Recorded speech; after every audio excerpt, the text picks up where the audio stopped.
We've become accustomed to thinking about outer space, and maybe we've lost sight of how recently this journey started. We remain trailblazers. The Challenger astronauts were trailblazers. 73 seconds, that's the duration the Challenger remained airborne before transforming into a ball of fire. However, the events that followed represent the portion left out of classroom lessons. The wreckage recovery operation became the most extensive naval salvage effort ever recorded, yet it contained numerous peculiar incidents. Initial evidence emerged when divers uncovered heat-resistant tiles, those same protective panels that formerly shielded the underside of America's orbital vehicles. Divers documented unusual equipment malfunctions. Sonar phantoms materialized and disappeared without explanation. Then arrived the significant discovery, a radar signature that proved substantial, massive, and submerged at considerable depth. It was the compartment housing the astronauts.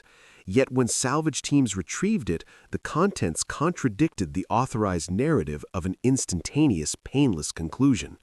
Control mechanisms had been manipulated. Oxygen supplies had been consumed.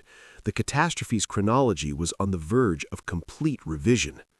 The Atlantic represents an enormous, uncaring force.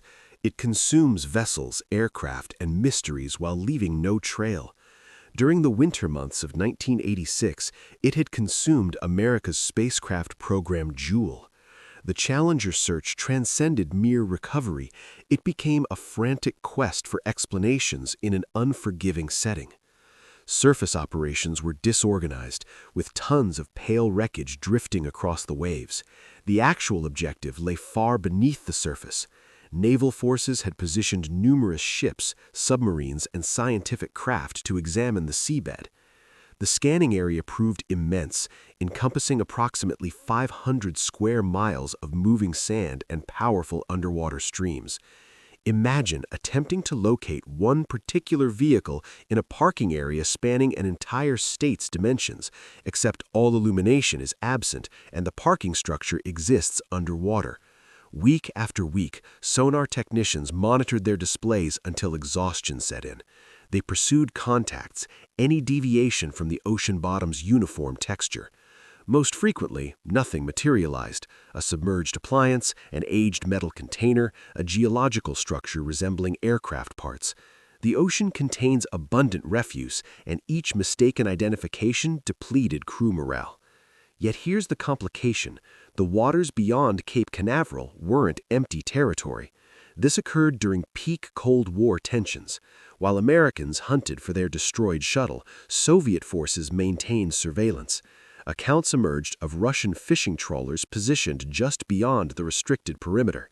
These weren't mere fishermen, they were intelligence vessels equipped with antenna arrays, monitoring every transmission wavelength and observing recovery proceedings. The anxiety was legitimate. The U.S. Navy diverted assets merely to monitor the Russians. Real concerns existed that Soviet retrieval of wreckage first could enable classified technology theft, or, more alarmingly, false evidence placement. The diving teams weren't merely battling environmental conditions, they operated under the shadow of potential international crisis. That's understating the situation. Then, during early March, the search pattern shifted.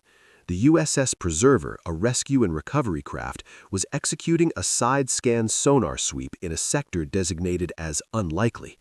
The duty operator monitored the waterfall visualization, a continuous seafloor image constructed from acoustic waves. Abruptly, a signature materialized that commanded his immediate attention. It wasn't the irregular, dispersed echo of a debris scatter. Typically, when aircraft strike water at extreme velocity, they fragment into tiny pieces. The fragments are minuscule and distributed across miles. However, this signal proved different.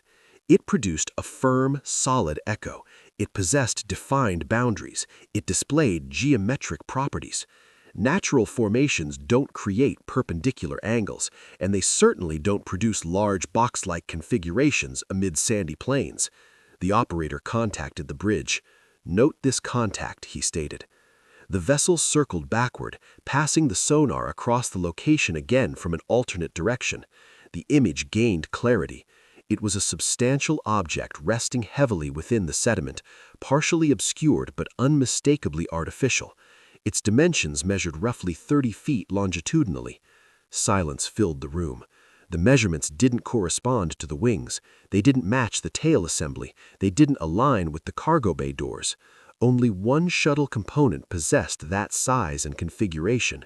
The team recognized its identity before verbal confirmation. It was the astronaut compartment. Yet something unsettling characterized the signature. It appeared excessively intact. The shuttle had been demolished by wind forces at 46,000 feet elevation. Universal assumption held that destruction was absolute. Popular understanding suggested the vehicle had been completely vaporized. However, the shadow displayed on the screen communicated a contradictory narrative. It indicated that a substantial ship section had survived both the fireball and the descent. And if the compartment remained whole, that suggested the astronauts might have occupied it when it struck the water. The vessel's atmosphere transformed from technical search operations to somber, frightening comprehension. The commanding officer ordered divers to prepare. This wouldn't constitute standard salvage diving. This would become a descent into a burial chamber. Water conditions were harsh. Visibility approached zero. The psychological burden of their impending discovery weighed heavily upon them. As divers prepared to enter the water, the sonar continued emitting pulses against the submerged object. It produced a steady, rhythmic tone, resembling a heartbeat in the darkness. Yet the ocean held one additional surprise waiting for them. As they refined the position coordinates, they detected other faint signals in proximity. Debris or something else. Rumors began spreading among the crew. Some whispered regarding a second object unrelated to the shuttle. Others discussed strange interference on communication channels during the scan. Was it Russian jamming? Was it technical malfunction? Or did the unsettling signature indicate something far more complex than a straightforward crash location? The divers entered the water, following the guide rope into the depths, unaware that the object awaiting them would question the official account of how the 7 astronauts actually perished. To genuinely comprehend the terror of what the divers were approaching, we must reverse time. We must return to that January 28th morning. The authorized account says that a rubber seal malfunctioned because of cold temperatures. That's the textbook version, but it's incomplete. Launch morning, Florida experienced abnormal weather conditions. Temperatures had dropped severely into the 20s. The launch pad, ordinarily a location of heat and vapor, resembled an ice fortress. Enormous icicles, some approaching 12 inches length, hung from the service structure. The safety personnel worried that ice would detach during liftoff and harm the tiles, but the genuine hazard was invisible. Inside the massive white solid rocket boosters, the rubber O-ring seals intended to secure the joints had hardened into rigid plastic. They had lost their flexibility capacity. Morton Thiokol, the booster manufacturer, understood this. Their engineers were frantic. They conducted a teleconference with NASA the preceding night, desperately requesting postponement. They stated, "Do not proceed with launch." NASA experienced tremendous pressure. The program lagged behind schedule. They were attempting to demonstrate that space travel could resemble airline operations, dependable, punctual, and routine. They had an educator aboard, Krista McCulloch, and they desired her lesson broadcast during school hours. The political appearance of delay proved problematic, so the safety concerns were dismissed. The managers essentially instructed the engineers to remove their engineering perspective and adopt their management viewpoint. The launch continued. At T-0, the rockets fired. The shuttle ascended. It appeared magnificent, but hidden within the smoke, tragedy was already developing.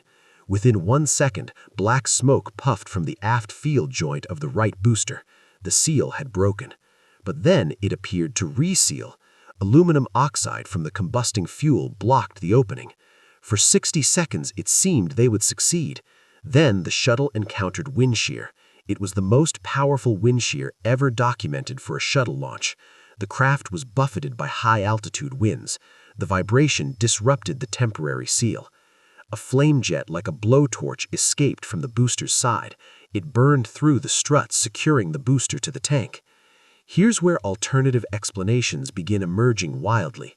Reviewing the footage subsequently, some individuals claimed they observed a flash or an irregularity near the tank before the explosion that didn't resemble fire.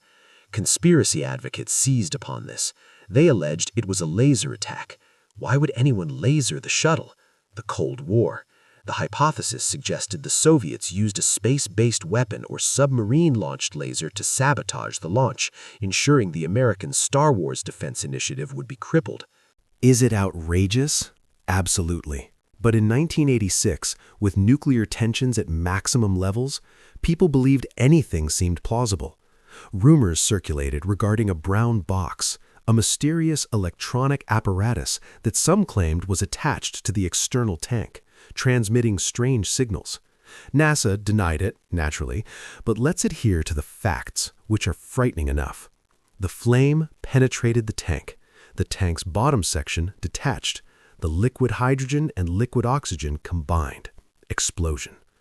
But here's what most people don't grasp. It wasn't an explosion in the conventional understanding. It was rapid combustion, yes, but primarily it was aerodynamic disintegration. The shuttle didn't explode like ordnance. It was torn apart by wind forces because it was traveling sideways at double the speed of sound. This distinction proves crucial. Had it been high explosive detonation, everything would have been pulverized. But because it was structural failure, large sections survived. The wings separated, the tail fractured, and the crew compartment, constructed as the ship's strongest element, tore away from the cargo bay. The cabin was flying independently. At that instant, the astronauts remained secured in position. The cockpit was hurtling upward, propelled by momentum. It achieved peak altitude around 65,000 feet before gravity claimed it. Then it commenced falling. This represents the part that keeps engineers sleepless. The flash was witnessed by millions, but the cabin's survival remained a secret buried within the data for months.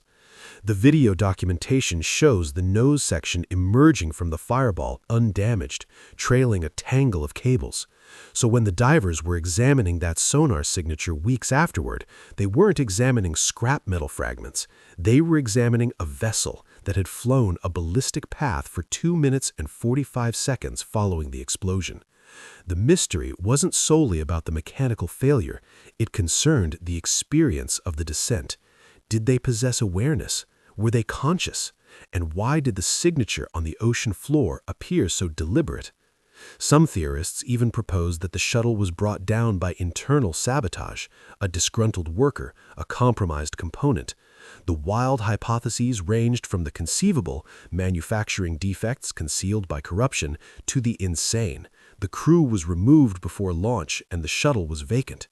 But the sonar signature was about to deliver the hard, cold reality that would demolish the wilder hypotheses while confirming the darkest concerns. The divers were now suspended over the location, and as their illumination penetrated the sediment, they witnessed something that validated the wildest theory of all. The survival hypothesis was actually accurate. The descent into the Atlantic constitutes a journey into sensory isolation. As the divers from the USS Preserver traveled deeper, surface illumination diminished into dark, bruising blue, then to complete blackness. The sole sound was the regulator's hiss and bubbles rattling past their ears. It's a solitary place. The depth measured approximately 100 feet, not deep enough for the abyss, but deep enough to eliminate you with one error. The currents proved powerful, tugging at the divers' equipment, attempting to drag them from the guideline. The bottom sediment was fine and loose. One improper fin movement could generate a cloud, reducing visibility to nothing. When the lead diver's illumination finally struck the object, he froze. The sonar hadn't deceived. It was a massive structure. It rested upright, tilting slightly into the sand. The white thermal tiles were scorched and absent in sections, exposing the aluminum exterior underneath. Cables floated around it like some robotic sea creature's tentacles. It was the forward fuselage, the cockpit. The windows proved most haunting. The thick, reinforced glass remained there. Through the murky water, the divers could observe into the flight deck. It wasn't vacant. The seats existed there. The control panels existed there. And the crew? The report regarding the remains condition is classified, and out of respect, we won't elaborate graphically. But we can state this. The cabin had maintained integrity. It hadn't been crushed like a beverage container. It had been flattened by impact, deformed by the massive deceleration of striking water at 200 miles per hour. But it remained a recognizable space. This discovery transmitted a shockwave through the recovery personnel. Everyone had hoped, grimly, that the destruction had been total and instantaneous. Discovering the cabin largely whole meant that the airborne forces hadn't been sufficient to eliminate them. It meant the descent eliminated them. The divers had to proceed with extreme caution. This was a burial location, but it was also an investigation scene. They couldn't simply attach a chain and extract it. They had to document everything. Where were the controls positioned? What condition were the helmets displaying? Here's where the wild explanations gain some fuel. Rumors existed among the salvage crews that the cabin wasn't located where it should have been. The currents in that region are powerful, but the heavy cabin shouldn't have drifted that distance. Some speculated that the cabin had traveled further than the aerodynamics predicted, suggesting the pilots had maintained control for several seconds, attempting to guide a brick. Another strange detail surfaced. The divers discovered personal items that seemed oddly positioned, a flight checklist floating near a window, a helmet that wasn't secured into its ring. It created a scene of activity. And then there was the Soviet submarine hypothesis again. During the recovery, unconfirmed reports existed of sonar contacts shadowing the U.S. Navy vessels. The divers were constantly vigilant. Imagine being 100 feet underwater, working on a tomb, and worrying that a Russian miniature submarine might be observing you from the gloom. It sounds like fictional cinema, but the tension was genuine. The U.S. Navy actually deployed warning charges, small explosives to warn away unidentified submersibles in the vicinity. Why would the Soviets maintain interest? Because the shuttle represented military-grade technology, the heat tiles, the computers, the engines. It was the crown jewel of American engineering. If the Russians could obtain a wreckage piece, specifically electronics or encryption equipment, it would represent an intelligence treasure. So the divers weren't merely recovering bodies, they were racing against time and potential thieves. They operated in shifts, 24 hours daily, bringing up cabin pieces. They employed suction dredges to remove the sand. They used baskets to transport the smaller debris. The psychological toll was immense. These were experienced Navy divers, men who had seen everything. But surfacing from that dive transformed them. They were silent. They didn't joke in the mess hall. They had seen the faces of the national heroes, and they had seen the evidence that the ending didn't occur as the public believed. When the cabin was finally prepared for lifting, the weather deteriorated. The sea became turbulent. The crane strained under the weight. It was as if the ocean refused to release it. But gradually, the shattered remains of the Challenger's heart broke the surface. Water cascaded from the windows. The deck crew stood silently, hats removed, as the wreckage was lowered and covered with protective tarps. But the genuine shock wasn't the physical wreckage. It was what the engineers discovered when they dried the control panels and examined the settings. Once the salt water was removed from the instrument panel, the investigators realized that 3 specific controls had been repositioned. Controls that only human hands could move after the explosion. 2 minutes and 45 seconds. This represents the story portion that NASA didn't want discussed for an extended period. It's the portion that fuels the anger and the concealment hypotheses. When the cockpit underwent laboratory analysis, investigators examined the PEEPs, personal egress air packs. These are emergency oxygen supplies, essentially scuba tanks for astronauts. They're positioned on the seat backs. To activate them, you must reach behind your head or have another person do it for you. 4 of the packs were recovered. 3 of them had been activated. Consider this. Pilot Mike Smith's pack was activated, but his pack was positioned behind his seat in a location he couldn't reach while secured. That means either Ellison Onizuka or Judith Resnick, who were seated behind him, reached forward and activated his air. This transforms everything. It proves beyond doubt that for at least several seconds following the shuttle's breakup, the crew was alive, conscious, and addressing the problem. They weren't vaporized, they weren't unconscious, they were attempting to save the ship and each other. The wild explanations go into maximum intensity here. Some people claim a secret recording exists. NASA records all cabin audio. The official transcript concludes at the breakup moment, with pilot Mike Smith stating, "Uh-oh." But rumor maintains that the recording continued. The secret recording hypothesis suggests that audio exists of the crew communicating during the descent, praying, or attempting to fly the cabin. NASA officially denies this. They state that power was severed instantly when the ship broke apart, so the recorder ceased. But the conspiracy advocates question, if the peeps were battery-operated or manual and the crew was alive, surely backup power existed for the communication system. Let's examine the physics. The cabin separated at 46,000 feet. It continued upward to 65,000, then it descended. The descent consumed 2 minutes and 45 seconds. Try to imagine that. Sit there and observe a clock for nearly 3 minutes. If the cabin depressurized, the crew would have lost consciousness from oxygen deficiency within seconds. That would be merciful. But the peeps were activated. If the cabin maintained its pressure, they would have been conscious for the entire descent. They would have observed the sky transition from black to blue. They would have heard the winds roar, intensifying as they accelerated. They would have felt the sickening sensation of weightlessness, followed by the crushing G-forces of the rotation. The disturbing signature discovered by the divers wasn't merely the metal, it was the forensic evidence of this nightmare. The controls showed intention. The air packs showed survival instinct. There's another hypothesis, darker than the rest, the ejection seat hypothesis. The early shuttles had ejection seats, but they were removed to conserve weight and because they were considered useless for a 7-person crew. The hypothesis suggests that the commander, Scobie, attempted to engage a stabilization system that no longer existed. The tragedy is that they were flying a brick with no windows that could open and no exit method. When the public discovered the activated air packs years subsequently, after the report was leaked, it generated a firestorm. People felt deceived.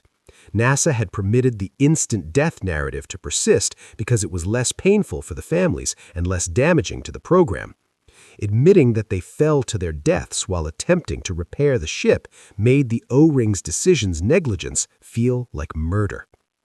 The investigators also discovered that the pilot had moved several electrical controls on his right-hand panel. He was attempting to restore cockpit power. He was fighting until the final second. This forensic evidence transformed the Challenger disaster into a narrative of ultimate heroism. They didn't merely sit there. They didn't panic. They performed their duties even as the sky was falling. They were astronauts. But the internet's wild side didn't cease there. Some claimed the crew was still alive after impact and drowned. This is false. The impact at 200 miles per hour generated a force of 200 Gs. It was instantly fatal. The structure discovered by the divers was crushed in a manner that made survival impossible. However, the what-if remains. What if the parachutes designed for the solid rocket boosters had been attached to the cabin? Could they have floated down? Engineers calculated the numbers subsequently. It was technically possible to design a breakaway cabin with parachutes, but it was excessively heavy, excessively expensive, and NASA thought the shuttle was safe enough to not require it. That arrogance is what eliminated them. The recovery was completed and the cause was determined, but the strange events surrounding the Challenger didn't cease with the burial. In fact, the strangest hypotheses were just beginning. Even decades subsequently, the Challenger disaster is surrounded by a cloud of wild hypotheses. When something this traumatic occurs, the human brain doesn't want to accept a simple explanation like it was cold. We desire a villain. We desire a complex plot. Let's examine the KGB sabotage hypothesis again. In the mid-80s, the US and USSR were competing to build space weapons. The Star Wars program, SDI, relied on the shuttle to lift heavy laser satellites. If the shuttle failed, SDI failed. Some intelligence analysts and numerous fiction writers speculated that the Soviets employed a directed energy weapon to heat the tank, or that a sleeper agent at the launch pad tampered with the strut. Is there evidence? No. But the presence of those Russian trawlers and the phantom flash keeps the hypothesis alive in dark internet corners. Then there's the fake death hypothesis. This one is truly outlandish. It claims that the astronauts were removed from the shuttle before launch and remain alive, living under new identities. Internet investigators claim to have discovered people who look exactly like the crew, with identical names, working as professors or accountants. It's a classic Elvis is alive style conspiracy. It's disrespectful and debunked, but it receives millions of views because people love a mystery. Another wild one, the UFO intervention. Some blurry launch footage frames show a small white dot zooming past the shuttle just before the explosion. UFO enthusiasts claim it was an extraterrestrial craft that either attacked the shuttle or attempted to help it. In reality, it was likely a bird or an ice piece, but try explaining that to the internet. But let's return to reality, which is actually more frightening than the aliens. The genuine conspiracy wasn't the Russians or the aliens, it was the bureaucracy. It was a room filled with men in suits examining a chart that stated death is probable if you launch, and launching anyway because they didn't want to appear bad on television. The disturbing signature the divers discovered was the result of a meeting where safety was voted down.